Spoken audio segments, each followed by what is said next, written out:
welcome to Useful Idiots. I'm one of your co-hosts, Katie Halper. And I'm Mary Mate. How you doing, Aaron? I'm fine, Katie. How are you? I'm good. I heard you binge watched Ozark? Not yet. Not yet. Okay, that's some misinformation. Let me clarify that. Well, I'm sorry. No, I did start watching. I just haven't finished. I haven't finished it. Right. So definitely you haven't binge watched it or else you'd be done. Yeah, exactly. Right. Yeah. I started watching the first episode. Of the new second half of the season. Yeah. So I guess that's episode 8 of season 4. Okay. Yeah. Didn't get full way through, but that was just because I was tired. And I'm trying to take care of, be better about sleep hygiene. That's very important. Very important. That's very, very important. Especially if you have shows in your life like Ozark, which entail so much murder, violence, just human malice. Right. It's important to be well rested to process handle. That. Yes. To handle it and not get inspired by it. Mm-hmm. Very important. Very important. Yeah. What do you think of it? Well, I'm only on the first half of the last season, so. Did you do that strategically so you wouldn't have to be like tortured by waiting for the second half? No, there's nothing strategic. I just, there's a thing called global injustice, suffering, and that's my main concern. That's your focus, right? That's my main concern. Right. Not binge watching Netflix shows. Yes. Right, I see. So right, but you are binge watching it. You're just a little behind. I'm just behind. Yeah. Yeah. Well, she's the woman who plays Ruth is great. Oh, fantastic actor. She's so good. So good. And I actually really enjoyed the show on Netflix, Inventing Anna, that she's in. Okay. Yeah. All right. Everyone's talking about Severance too. Have you seen that? No, and I don't even. What is it? It's Ben Stiller directed it, and everyone loves it. Everyone says it's great. Yeah. It's a comedy, or it's not a comedy. Sci-fi? I think it's like a dystopian workplace drama or something. I don't know. I haven't seen it, but everyone says it's great. Well, we'll look into it. And Ben Stiller, you're welcome on the show. Because Aaron and I are both huge fans of a film of yours called Flirting with Disaster. Flirting with Disaster. Honestly, I think it's my favorite movie of all time. It's really good. Yeah, if I were to, certainly my favorite comedy. I love that movie so much. It's up there for me. Yeah. Patricia Arquette, before I knew how much I hated her. Yeah, Patricia Arquette, before she blocked me on Twitter. Oh, she blocked you. Interesting. Also a great performance. It was some Russiagate stuff. See, we're so fair and balanced because there are other people who wouldn't acknowledge what a good performer she is because they didn't like her. But we do. Her politics suck, and she's a good actress. Good actor. Unfortunately for me, in the Russiagate era, saying like the line, their politics suck, but they're very talented at whatever they do, that's become a common refrain, unfortunately. That's just which is what it is. Right. She very boldly said that, what was it? That Russia should be kicked out of NATO. Did you see that? Really? Well, so I missed that because I'm blocked, but right. Apparently. Oh, because you're blocked, right. Yeah, I think she meant the UN, which also is probably not advisable, but whatever. Yeah. By the way, what's funny is if Russia was in NATO, then we wouldn't even be having this whole mess. Right, of course. Actually, Russia wanted to join NATO at some point because they wanted to have a European-wide security architecture so that no one's pitted against each other. No one, by definition, is an adversary because everyone's in the same military alliance rather than a military alliance that excludes some people. And so, really, if Patricia Arquette's vision of a Russia inclusive NATO had come to fruition, then we wouldn't be in this problem. Yeah, exactly. So maybe she's actually a visionary. Yes. Yeah. Well, that's been our pop culture segment for the week. We hope you enjoy it. Yeah. That's your one-stop shop for culture, everybody. You just got caught up. Culture. Yeah, you got caught up with everything. Yeah. And then, well, let's call it a show. Let's just call it. Okay, let's wrap fair it. Enough. That's it. See you guys next week. Yeah. Well, Katie, the key to any balanced lifestyle is having a mix of everything. So you have your culture. We covered that. You also need your 4 basic food groups. Exactly. And luckily, we had that for you too. You're so in luck. Yeah. Let's hit it. So 4 basic food groups, for anyone who's unfamiliar, is a regular segment we do on the show. It's Democrats suck, Republicans suck. Isn't that weird? Isn't that terrible? So this week because that's what all news is broken down into, basically. So for Democrats suck this week, what is the big issue right now for Democrats? Obviously, it's this leaked Supreme Court draft that would overturn Roe versus Wade. Right. So how did Joe Biden respond to that? Well, he visited a Lockheed Martin plant in Alabama to talk about his top priority, which is continuing the proxy war in Ukraine. He's just asked Congress for $33 billion, including $20 billion for weapons for Ukraine. And here's a little bit of what he said. They can hit targets up to 400 meters away and have a fire and forget capability. That means the person firing can, I know you know, but it's for anybody who maybe listen, can change positions or take cover before that javelin even strikes home or strikes the target. In fact, they've been so important, there's even a story about Ukrainian parents naming their children, not a joke, their newborn child, Javelin or Javelina, not a joke. Okay, so that's a bit hard to understand because he's very soft-spoken there, to put it nicely. But what he's touting is the Javelin missile, okay, at this Lockheed Martin plant. And he's relaying an anecdote that parents in Ukraine of newborns are so grateful to the Javelin missile being provided to them by the all generous U.S. weapons arms industry, that they're naming their kids Javelin and Javelina. That's what he said. I mean, it has a nice ring to it. I love, yeah, I love, thinking of children as symbols, tokens of instruments of death. That's right. That's what I think of when I think of children. Yeah. What are other good names that we could come up with from weapons? We already have Atom, like the atom bomb. You the can atom spell bomb. There we go. That's brilliant. Yeah. Atom, ATOM, yeah. Right? Yeah. How about calling a kid Stinger for a Stinger missile? I like that. Hey, Stinger. Stinger's cute. And then you can call him Sting for short, and you call him Sting. There we go. Maybe that's who Sting was named after. That must be it. Boom. That's his origin story right there. Yeah. Yeah. There you go. Yeah. Fun fact, everybody: pop star Sting is named after the Stinger missile. Yeah. He chose that name himself, and he went with that. That's what inspired him. Yeah. Yeah. So anyway, that's Joe Biden. That's his top priority right now, is going to a Lockheed Martin plant, asking for $33 billion more for Ukraine at a time when unemployment, hunger, all these problems that the U.S. is facing are ever present.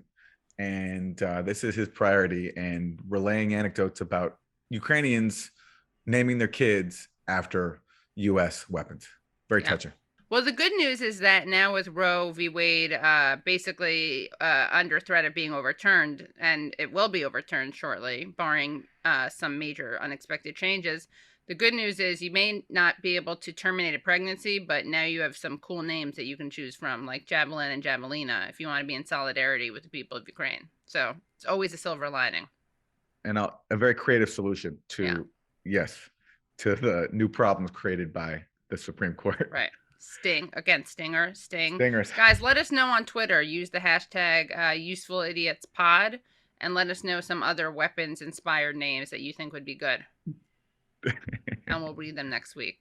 All right. So for Republican suck, we have the major development that Aaron referred to, which is a leaked Supreme Court draft opinion published Monday night by Politico shows that the Supreme Court has voted to overturn abortion rights. The document is an internally circulated majority draft opinion that was written by Justice Samuel Alito that would strike down Roe v. Wade. As people probably know, Roe v. Wade guarantees federal constitutional protections of abortion rights. And in this decision, Alito writes, quote, Roe was egregiously wrong from the start. We hold that Roe and Casey must be overruled. It is time to heed the Constitution and return the issue of abortion to the people's elected representatives. One of the things that's so disingenuous about this quote and this framing is that it makes it seem like, oh, we need to make this a democratic issue, put it into the hands of the people.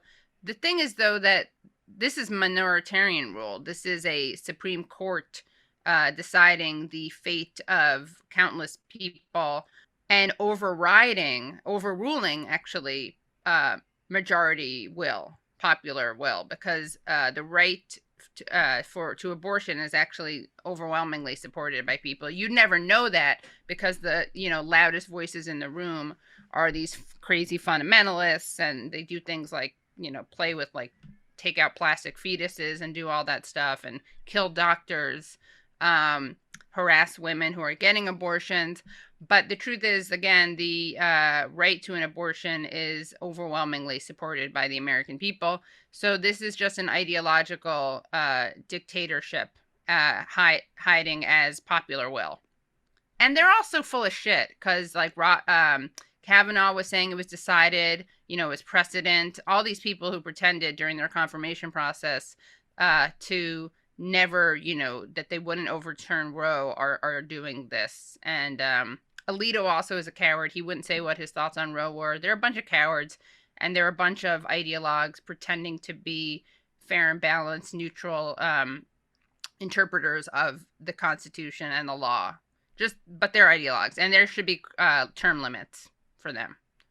So yeah, a bunch of fossils. So that's already Republican sucking.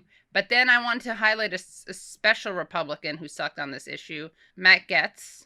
He writes, how many of the women rallying against overturning Roe are overeducated, underloved millennials who sadly return from protests to a lonely microwave dinner with their cats and no Bumble matches? Well, okay, Matt, I'm allergic to cats. So it doesn't apply to me. I may be overeducated. I don't do Bumble. Not that there's anything wrong with it. I don't know what overeducated means. Probably any woman who goes to school at all past like nursery school is overeducated for Matt Gaetz.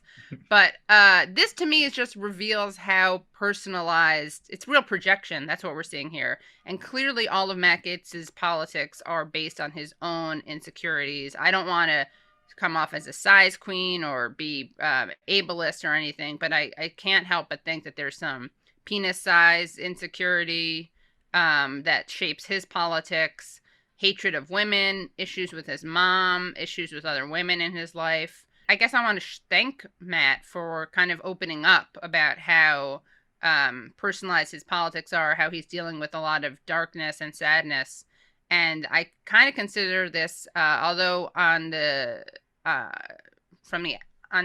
superficial level, this probably looks like just your average typical right-wing misogyny. I think there's actually a call for help underneath this.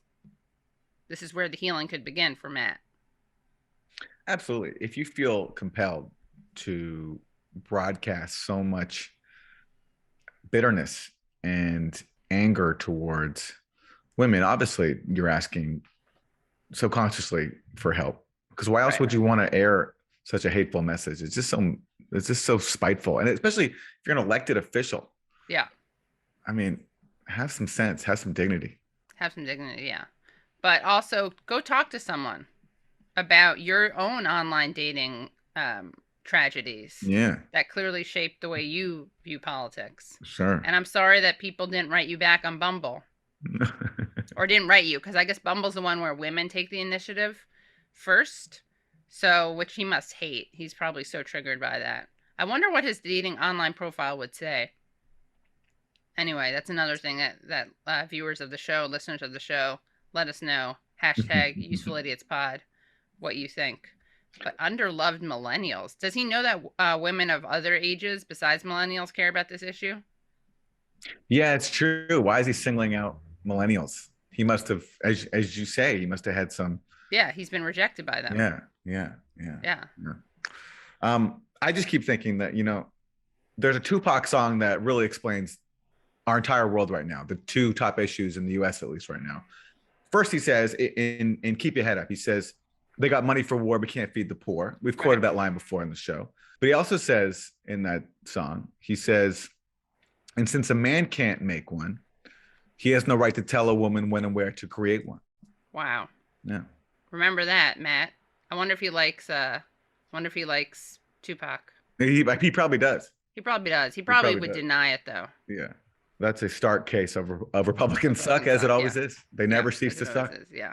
But let me just tell you something, ladies. Some good news for you guys, ladies and trans men. The good news is that no more of these back alley abortions, no more coat hangers. We got alternatives, medical abortion pills, and we'll talk more about those. But those are a possibility. So make sure you stock up on those ahead of time. Even if you're not planning to have an abortion, a lot of abortions are unplanned. So I'll put a link to the medications that you can take. Apparently, it's fairly easy. You just take 2 pills.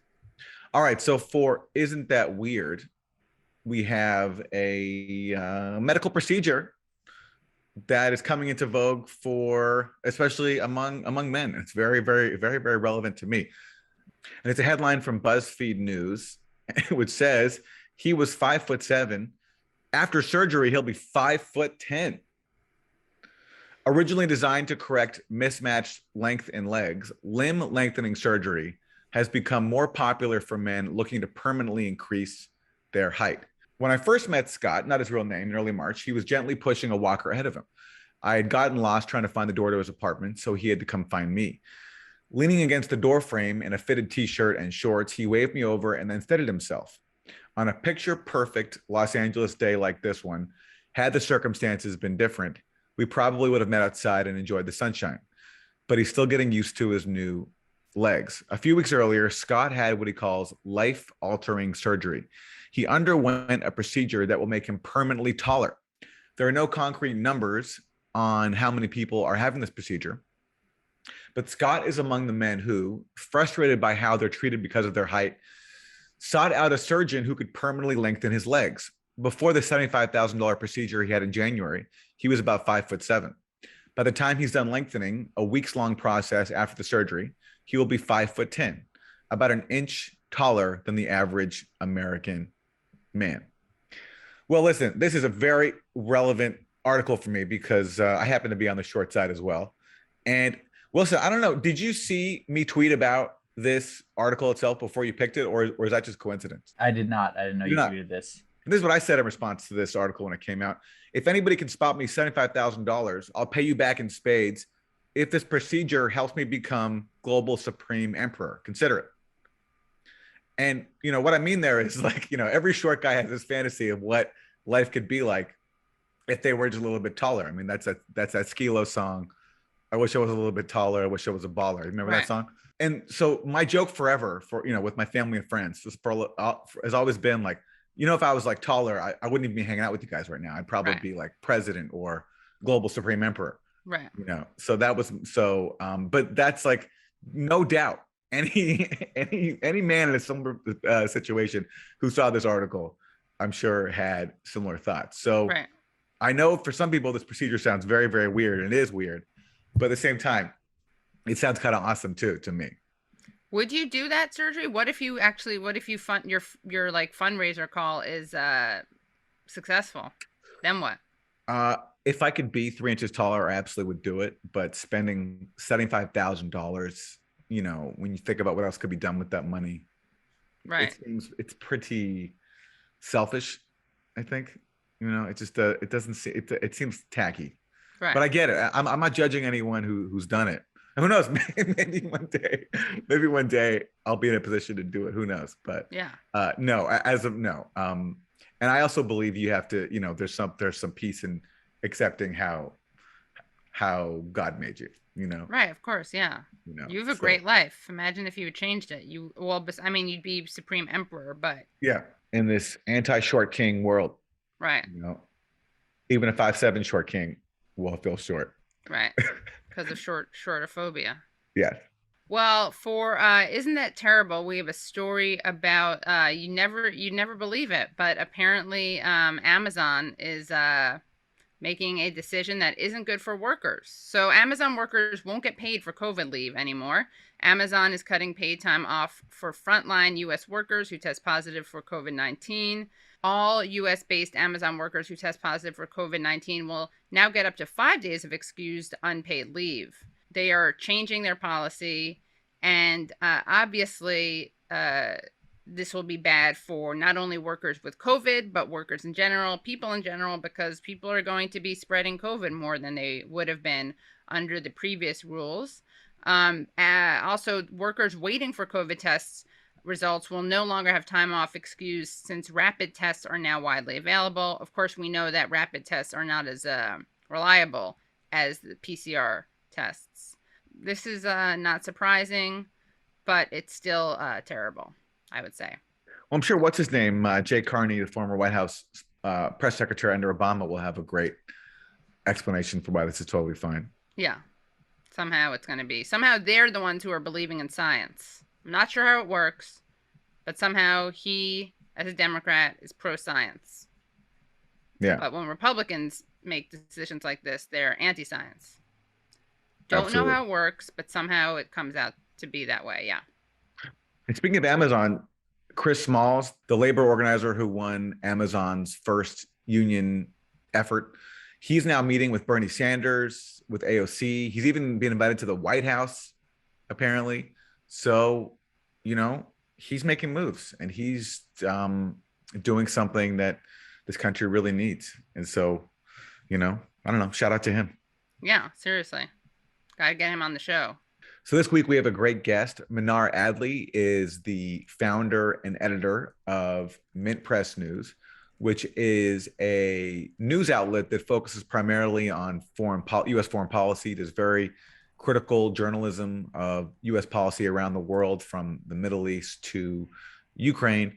And right now they're among a growing list of independent journalist outlets that are being targeted. And now they're being targeted in the form of financial sabotage, basically, where PayPal has blocked access to their account. PayPal has done the same thing to another adversarial website called Censorship News. So we're going to hear from Manar about that, as well as all the reporting that MintPress does. And without any further ado, let us hear from Manar Adley.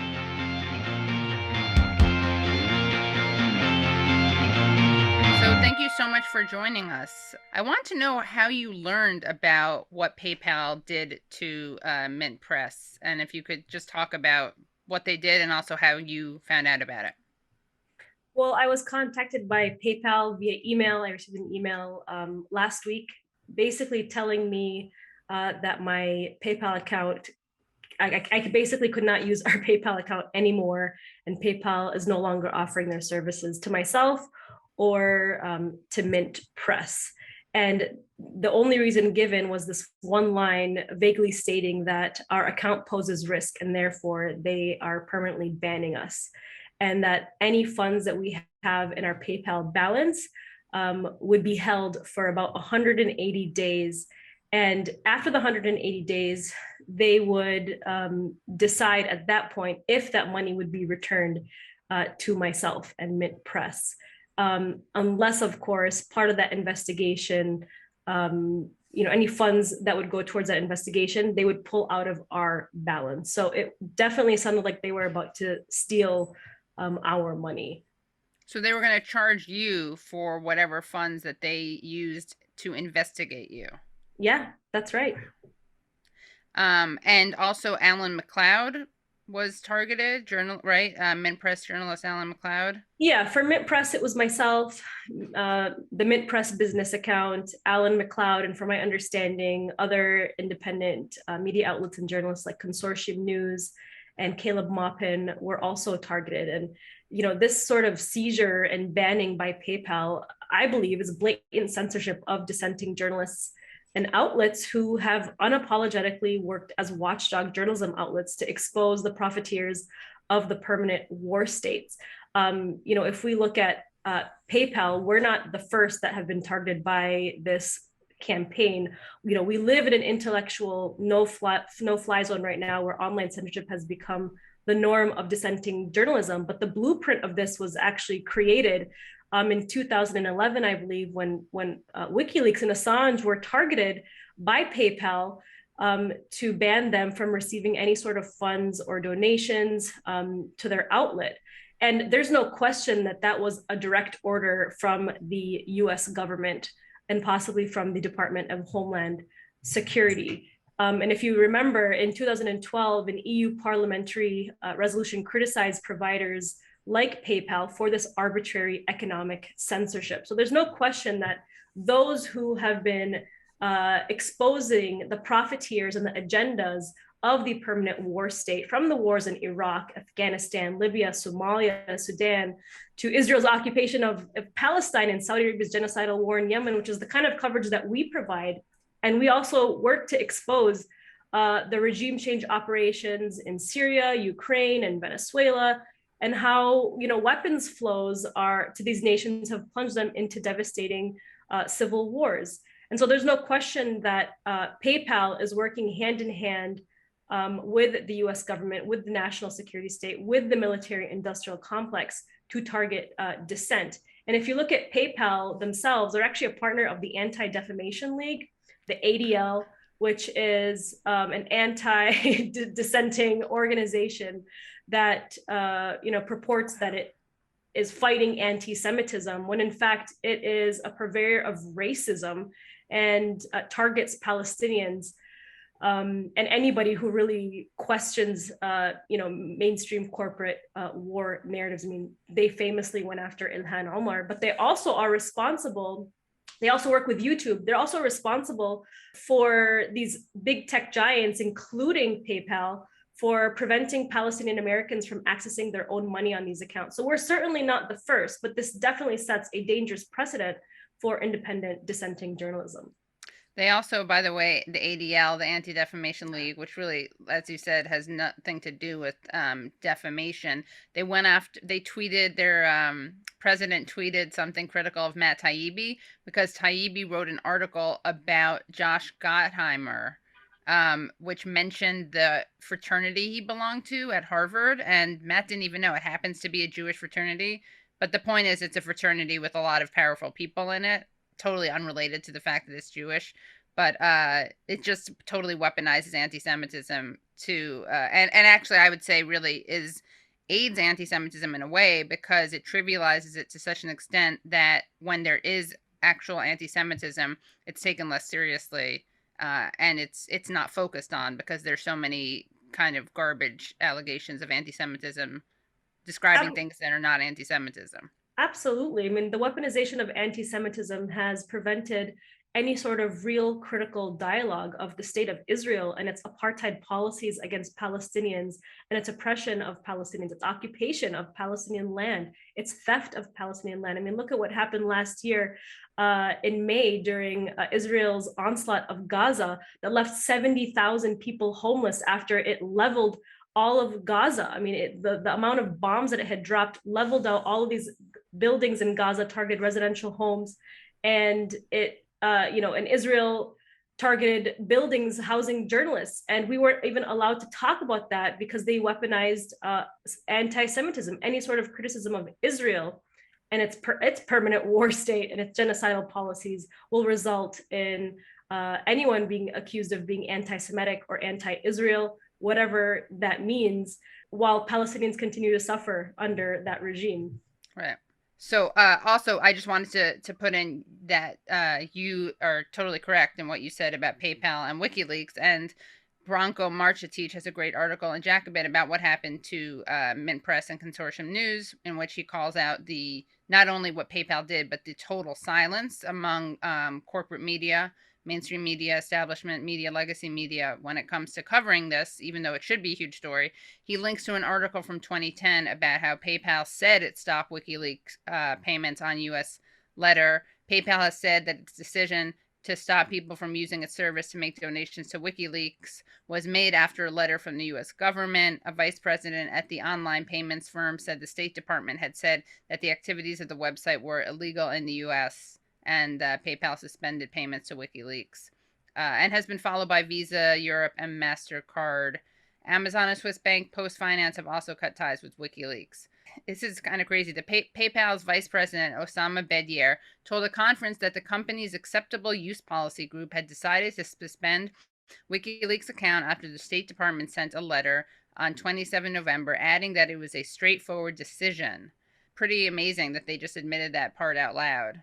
We don't always get to see that, like, straightforward explanation, but in this case we did.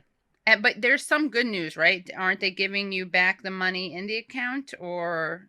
So yesterday I received an email stating that we can now access our funds if we have a balance, and we can transfer those funds to our bank account, but we still cannot use PayPal services. Right. And then in the email, it was really strange. It actually stated that there are steps we can take to lift some limitations.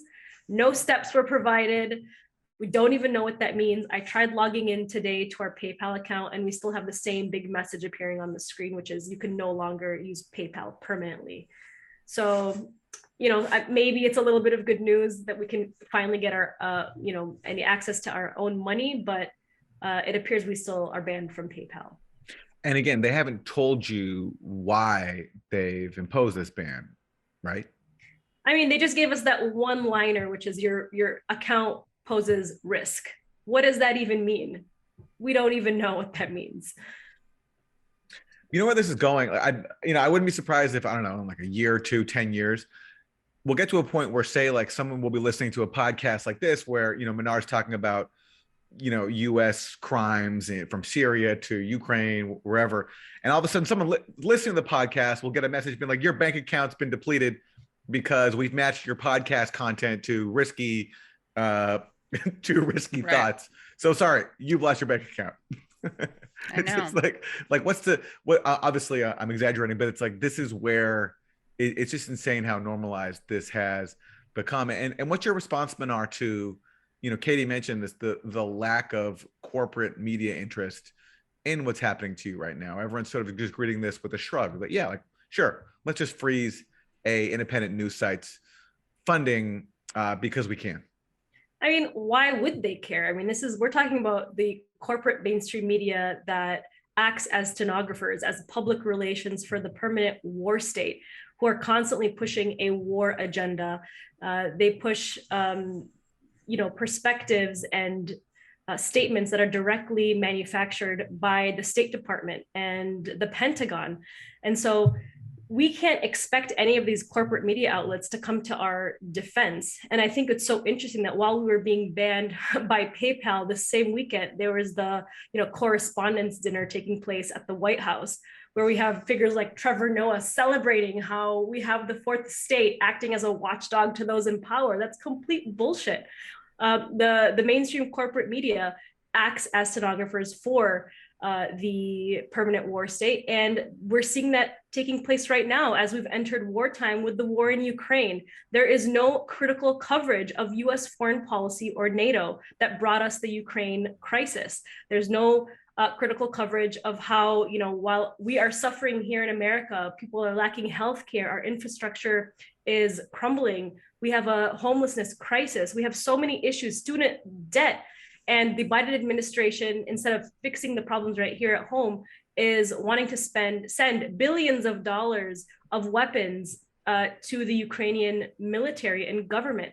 I mean, our media is beating the drums of war. They're pushing this Russia phobia. They've been doing this for a long time. I know, Aaron, you've been covering that for a very long time with Russiagate. And our media is now acting as a lapdog and not a watchdog. And so why would they come to our defense when our media right now is also owned by the billionaire class? I mean, look at the New York Times, look at the Washington Post, which is owned by Jeff Bezos and works directly with the CIA. Look at the Daily Beast, which formerly had Michael Wise. He's a senior fellow at the NATO-funded Atlantic Council, who has been accused of running the very shady organization, Prop or Not, that blacklisted independent media outlets and figures like MintPress, who basically state that anyone critical of the Obama administration, critical of any sort of war narrative, is in fact a Russian disinformation agent. And so we have all of these very shady individuals and organizations that are tied to NATO-funded think tanks and like the Atlantic Council, and think tanks that work hand in hand with weapons manufacturers. They're funded by Israel, by Saudi Arabia, who are targeting dissenting journalists and anti-war figures. So there's no question what their agenda is. It's to smear and target any sort of dissenting voices. One of those dissenting voices who's being targeted is the Pope. I don't know if you saw this, but in the Daily Beast, they just basically called the Pope a conspiracy theorist because he made the point that he thinks that NATO might have provoked the Russian war on Ukraine, that he thinks that if NATO had not tried to expand to Russia's doorstep, that this war possibly could not have happened. And for that, the Daily Beast called him a conspiracy theorist. So there it is from the Daily Beast. Pope Francis says NATO started war in Ukraine by barking at Putin's door, and it's labeled there under the category of conspiracy theories. And they say that in the article too. So that's just, I mean, even the Pope can get labeled a conspiracy theorist by the Daily Beast. So really, way to go, Daily Beast. I mean, in fairness to them, at least they're not just punching at independent leftist journalists. They're even willing to go after the Pope for saying the wrong thing. Yeah, they're fair and balanced. Very fair and balanced. Yeah. So let me ask you, Minar, about more of what you guys are doing. you at MintPress have a new article up that was written by one of your reporters, Alan McLeod, that's called the NATO to TikTok pipeline. Why is TikTok employing so many national security agents? Talk to us about that. Well, there's no question that TikTok is extremely influential with young people. I mean, it's a medium that reaches over 1 billion people worldwide. And so having control over its algorithm or content moderation means the ability to set the terms of global debate and decide what people see, hear, and read, and what they don't get to see either. TikTok right now, since the war in Ukraine has taken a hold, TikTok has taken down, at the behest of the US government, has deleted over 320,000 Russian accounts and removed 41,000 videos peddling so-called misinformation about the war. And they've also placed warning labels, just like Twitter, on Russia state-controlled media. And so why this is obviously very dangerous is that we have another big tech giant that now the US has control over to influence young people and plant the seeds of, basically manufacture consent for war. We saw this taking place with other so-called neoliberal hipster style outlets like BuzzFeed and Vice News, who really present themselves to be friendly and hip and talk about drugs, sex, and fashion. And so they appeal to the younger crowd. But in a lot of their news coverage, they pretty much just rehash and republish State Department talking points.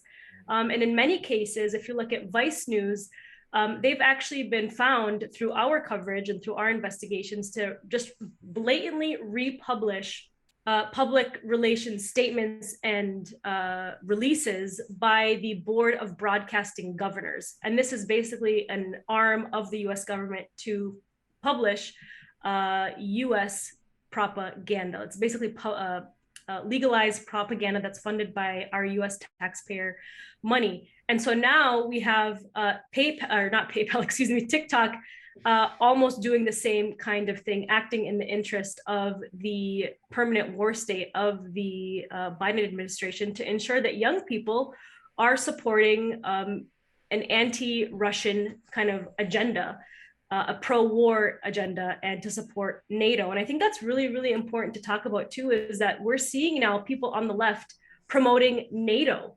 I never really thought I'd see, be in a time where now the establishment left is just blatantly promoting NATO and weapons flows the way that they are doing right now. I mean, what's even scarier, I think, and maybe more surprising, is that it's not just the establishment left, but in some cases it's the left that used to be, or more typically, anti-war. We see voices like that even buying into the pro-NATO propaganda without really knowing what NATO is, I think. Yeah, and I think the blueprint of this really didn't even start with Iraq or Afghanistan. I think it started with the war in Syria. I mean, the architects of the war in Syria did a really good job at creating what we now know as the so-called humanitarian interventions that were created by people like Samantha Powers, who famously presented all of these wars through a humanitarian lens to justify Obama bombs. Yet we know that Obama is the drone king. He bombed in his first term, I believe it was, he dropped over 25,000 bombs on foreign countries in Yemen, in Somalia. And so we have this permanent war state that, through the Republican lens, it's being promoted, right? Just blatantly, like, we're going to go bomb these countries, like how Trump said it, we're going to carpet bomb these people. And the Democratic Party and the neoliberals present it more in a friendly light, like, we have to go save these people from an evil dictator. And so that's how they promote their war agenda.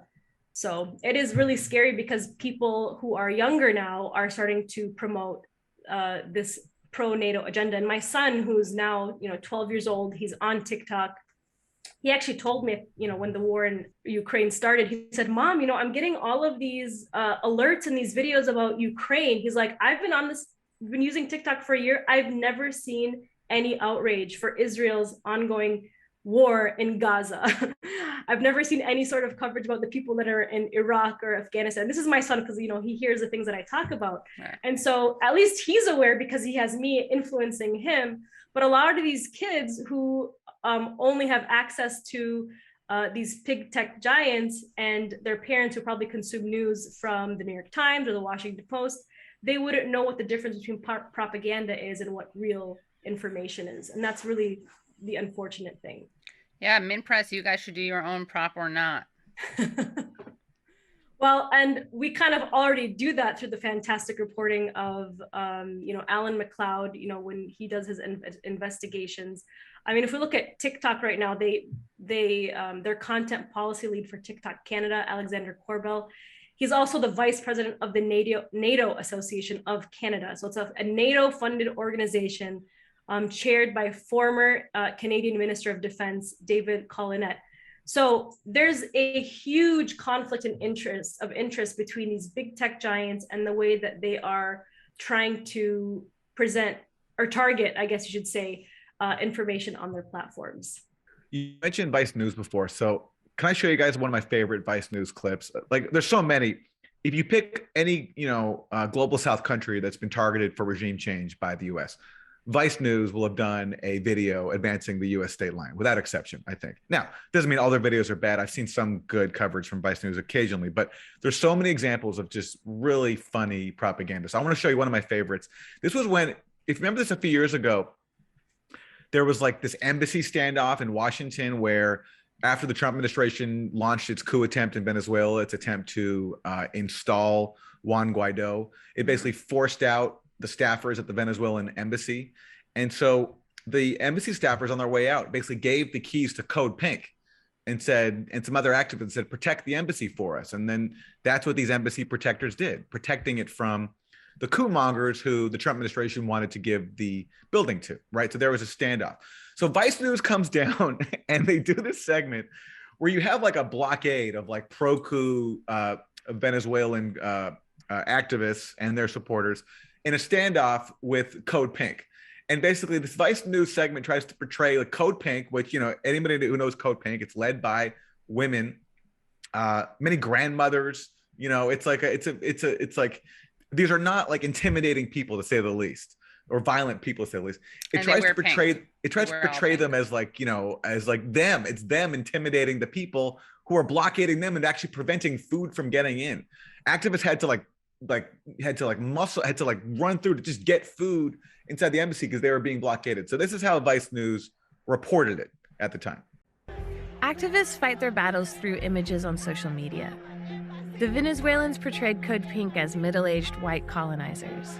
Code Pink portrayed the Venezuelans as a mob of fascists. But Code Pink are pros.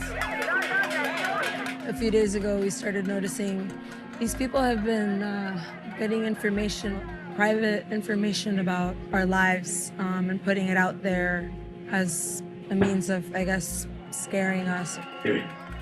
It's becoming a little, you know, sketchy at this point. Creepy. Do you think, in a way, Code Pink might have brought more attention to the suffering of people in Venezuela? I don't know, because they've been having parties in the embassy. I don't really think they're spending their time talking to Congress people. We tried to get inside, but the activists upstairs wouldn't let us in, saying we were the hipster media arm of the empire. So I just love that clip because like they're basically portraying Code Pink as a collection of like sinister people who are endangering these noble activists outside who are in reality blockading and harassing the people inside the embassy and doxing them, and they're worried for their safety when really it's the people inside the embassy whose safety was concerned. And then at the end, they have that line where the activists inside called them the hipster arm of the empire, which I think that clip gives a lot of evidence for. Actually. Yeah. Did they show all the people making like racist statements, racist, sexist slurs, the Venezuelan Americans doing that? I don't think so. Yeah. No. Well, and they did this kind of thing with, you know, when I was talking about they were just republishing press releases from the Board of Broadcasting Governors, which, by the way, provides press releases also to organizations like Voice of America, which is funded by the US government. they were doing this with the war in Syria and the war in Ukraine during the first Maidan coup.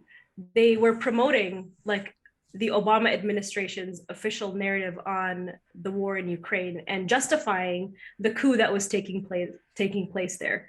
And then also, they used Islamophobia too to promote a U.S. agenda in Syria as well. So I think it's really unfortunate that their propaganda is so sophisticated that it's reaching these younger people. Can you elaborate on what you mean when you say using Islamophobia? Sure. They were interviewing women that were fully covered in Black.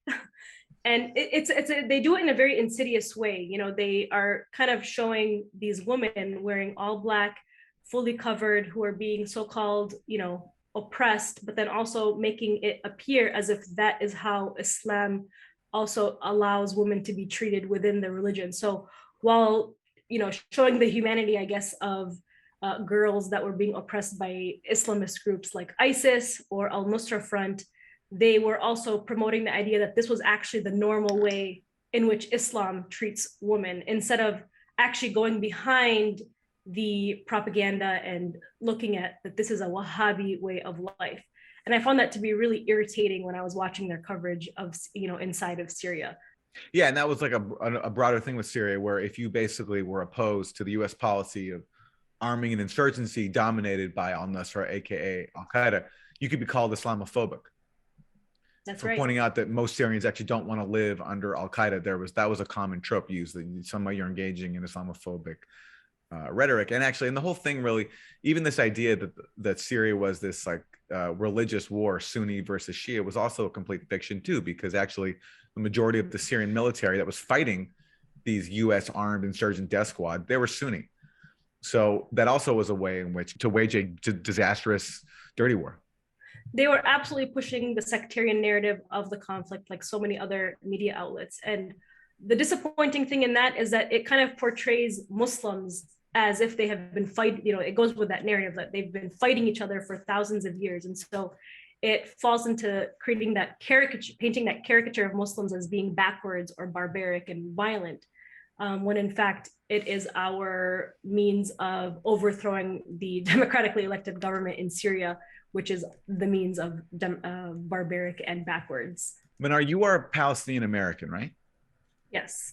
So what is your reaction now to just recently in Israel-Palestine, you've had new Israeli attacks on worshipers at the Al-Aqsa Mosque. And as you mentioned earlier, this is after you had the assault on Gaza in which so many people were killed, so many homes and lives were destroyed. What is your sense right now of where the U.S. media is at in covering Israel-Palestine? Do you feel as if it's been a forgotten issue? How do you feel it's being covered, and do you think it's being done in any kind of remotely fair way? And to hear the rest of the interview, please go to usefulidiots.substack.com. That was great. That was great. Really dangerous, ominous time right now where people who don't toe the party line are being cut off in the ways that MintPress and Consortium News are. And let me just put out a special plug to our tech overlords to please consider sparing us at Useful Idiots. Please, we will try to be more subservient in the future if you let us continue talking out loud. We'll do our best. Yeah, definitely. And make sure you become Substack subscribers in case anything does happen to us. We gotta be able to fight the fight. Yeah, so we can keep in touch. Also, you're gonna want to become Substack subscribers because there's a little tea, not pouring tea. Spilling tea, God, I sound so old. Well, how do we say? There's some spicy criticism that we engage in during the Substack only portion of this interview. Very spicy.